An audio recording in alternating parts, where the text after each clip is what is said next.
With due permission your honour, मैं mister Anirban Das को बुलाना चाहूंगी, जो कि एसडीएल कॉलेज के प्रिंसिपल हैं और जहां प्रोफेसर हैदर जिलानी काफी सालों से पढ़ा रहे हैं। इजाजत है। Mister Anirban Das, please.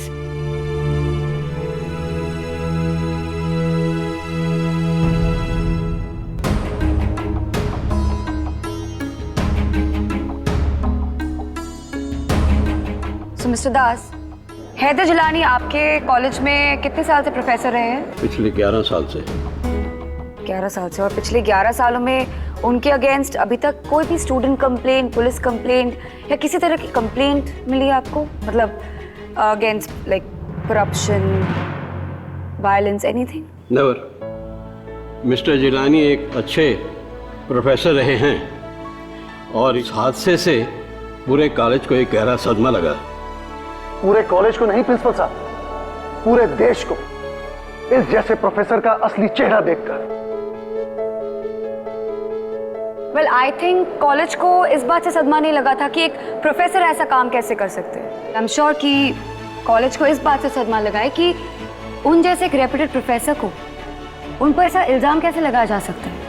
उनको बॉम्ब ब्लास्ट का मास्टरमाइंड बताया जा रहा है, जिनको कॉलेज 4 बार बेस्ट फैकल्टी का अवार्ड भी दे चुके हैं, राइट?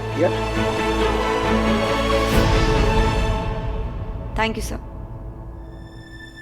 वेल, एसडीएल कॉलेज में बहुत सारे स्टूडेंट्स हैं। उन कॉलेज के स्टूडेंट्स में से क्या मैं 3 स्टूडेंट्स को बुला सकती हूँ विटनेस बॉक्स पे? बुलाइए। The 3 students please.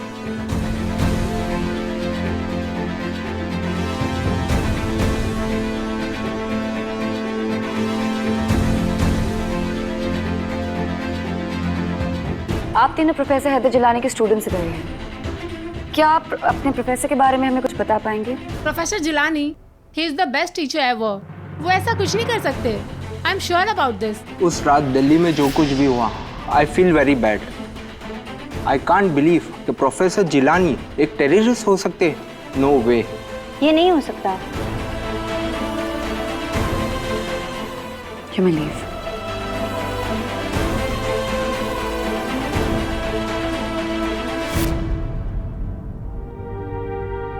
और किसी को बुलाना चाहेंगी आप इनकी शान में कसीदे पढ़ने के लिए?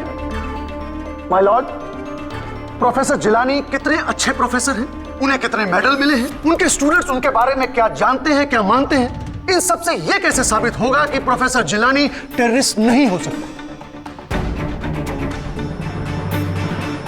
आई रिपीट, उन्हें रंगे हाथों पकड़ा गया है। उस रात बहुत सारे मेहमान थे और उनमें से एक चश्मदीद गवाह मैं भी हूँ उस वाकये की। पर मैं एक सवाल पूछना चाहती हूँ आपसे, योर ऑनर, आपसे एंड ऑफ कोर्स यहाँ पे मौजूद हर शख्स से। अगर हैदर जिलानी वहाँ बॉम्ब प्लांट करने आए थे तो वहाँ शादी में इतनी देर तक क्यों रुके थे?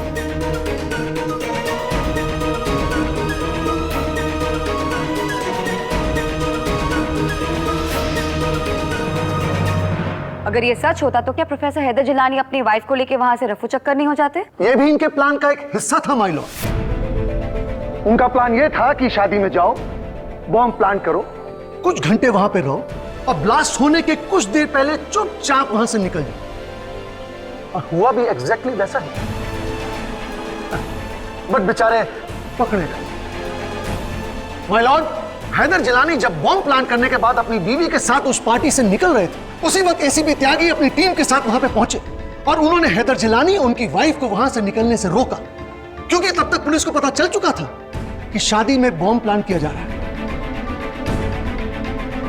Correct me if I am wrong. Let me correct you prosecutor sir. Police reports के मुताबिक एसीपी त्यागी ने हैदर जिलानी और जुबैदा जिलानी को 9:02 पे रोका था गेट पे, जब वो वेन्यू छोड़कर जा रहे थे। इनफैक्ट जितना मुझे पता है कि प्रोफेसर हैदर जिलानी वो गिफ्ट लेके जिसमें बॉम्ब था 7 बजे के लगभग वेन्यू में पहुंच चुके थे। किसी भी इंसान के लिए एक बॉम्ब प्लांट करके वहां से निकलने में 2 घंटा तो नहीं लगता होगा ना। इनफैक्ट 7 बजे तो पुलिस को इस तरह का कोई अलर्ट भी नहीं मिला था। So what I'm trying to say is कि प्रोफेसर हैदर जिलानी अगर वहां बॉम्ब प्लांट करने के लिए आते तो वहां 2 घंटे तक रुकते ही नहीं, क्योंकि वो वहां बॉम्ब प्लांट करने आए नहीं थे। वो अपनी रिलेटिव, अपनी बेटी की शादी अटेंड करने आए थे।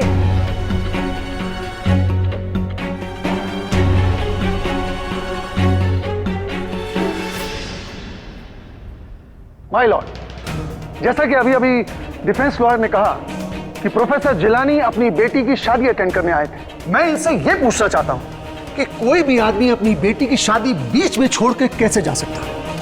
वाह, कोई है जवाब आपके पास? आपके हर सवाल का जवाब है मेरे पास। योर ऑनर, प्रोसिक्यूटर साहब ठीक कह रहे हैं। मेरे पिता समान मामू हैदर जिलानी अपनी बेटी की शादी कभी नहीं छोड़ के जाते अगर उन्हें अपनी बेटी असद की फिक्र नहीं होती। असद उस शादी में नहीं था क्योंकि उसे शहर में ब्लास्ट जो करने थे। Let me finish. 8:59 पे जब हैदर जिलानी ने असद जिलानी को फोन लगाया था, तब किसी दूसरे आदमी ने उसका फोन उठाया था और बोला था कि उसे एक ब्लास्ट साइट में फोन मिला था और उसी आदमी ने वो फोन वसंत बाग पुलिस स्टेशन में जमा करवाया था, जिसकी रिपोर्ट्स मेरे पास है।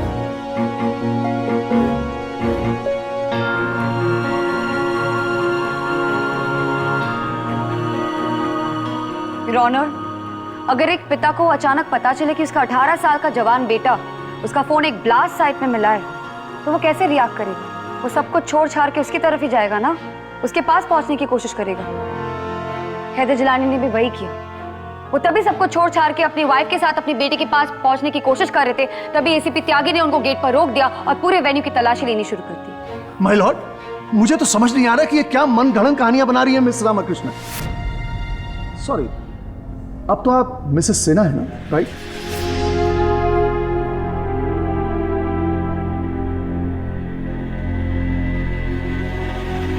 माय लॉर्ड, इन्होंने अब तक जो कुछ कहा, जो भी गवाह पेश किए, वो सब एक पॉइंट ऑफ व्यू है, एक नजरिया है इनका उन लोगों का प्रोफेसर जिलानी की तरफ। पर ये भूल चुकी है कि अदालत नजरिया नहीं, सबूत मांगती, ठोस सबूत। और इन्होंने अभी तक ऐसा कोई सबूत पेश नहीं किया जो ये साबित कर सके कि प्रोफेसर जिलानी आतंकवादी नहीं। इनमें इनकी कोई गलती नहीं है माय लॉर्ड, क्योंकि ये सबूत पेश करे भी कैसे? इनके पास कोई सबूत है ही नहीं।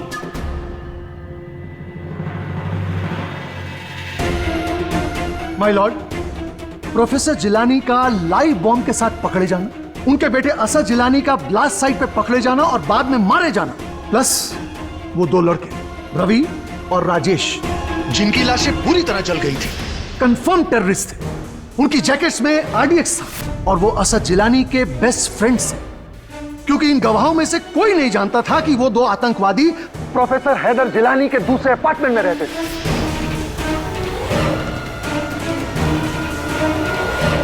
माय लॉर्ड, ये सारी बातें महज इत्तेफाक नहीं हो सकती, मनगढ़ंत कहानियां नहीं हो सकती, पॉइंट ऑफ व्यू नहीं हो सकती।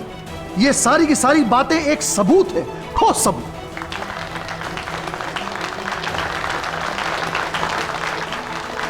Order, order. मिस रामाकृष्णन, आप प्रिंसिपल मिस्टर दास यहाँ प्रोफेसर जिलानी के बारे में क्या सोचती हैं? इससे उनकी बेगुनाही तो साबित नहीं होती है। आपके पास कोई ठोस सबूत है तो ये साबित करे कि मिस्टर जिलानी आतंकवादी नहीं है। यस योर ऑनर, सबूत है, ठोस सबूत है मेरे पास। मैं प्रोसिक्यूटर साहब की बात से शुरू करना चाहती हूँ। इनकी नॉलेज के मुताबिक असद के दो बेस्ट फ्रेंड्स थे, रवि और Rajesh. Let me correct you prosecutor साहब, उसके दो नहीं 3 बेस्ट फ्रेंड्स थे।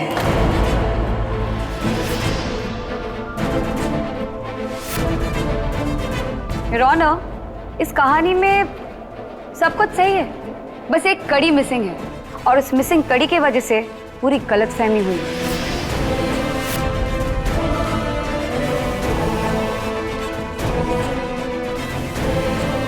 इस फाइल में एसडीएल कॉलेज के सारे स्टूडेंट्स के बयान हैं और इस बयान के मुताबिक असद जिलानी के 2 नहीं 3 बेस्ट फ्रेंड्स थे, रवि, राजेश और Arvind Gupta your honour.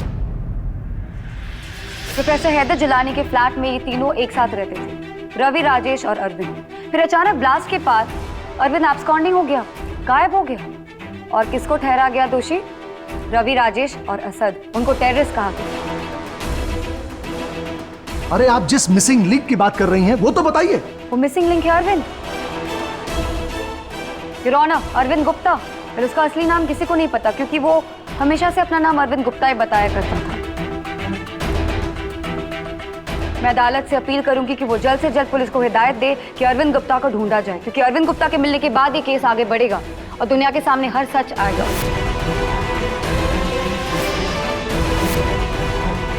Mister prosecutor, any objection?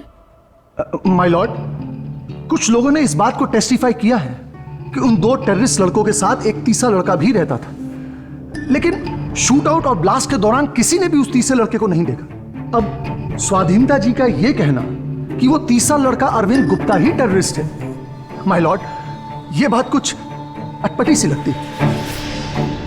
Miss Ramakrishnan, आप किस बात की बिना पे ये कह सकती हैं कि अरविंद गुप्ता ही तीसरा आतंकवादी था?